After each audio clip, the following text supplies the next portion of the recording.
और आओ बात दूर ना निकले और लंबी ना हो जाए। सही बुखारी शरीफ है और इमाम बुखारी रहमतुल्लाह अलैह ने सही बुखारी के अंदर इस हदीस को नकल किया है और हदीस का नंबर 3712।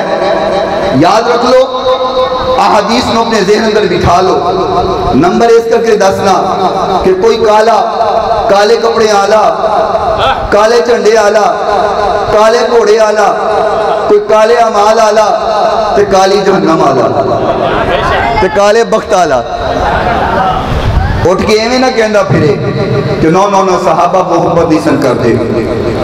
बुखारी शरीफ है और तो हमें पता है उलमा तशरीफ फरमाने पूछ सकते हो कि कुरान तो बाद तमाम मकातबे फिक्र दा मुत्तफिक का फैसला है। अगर कुरान तो बाद किसी किताब का मुकाम है तो सही बुखारी का मुकाम है।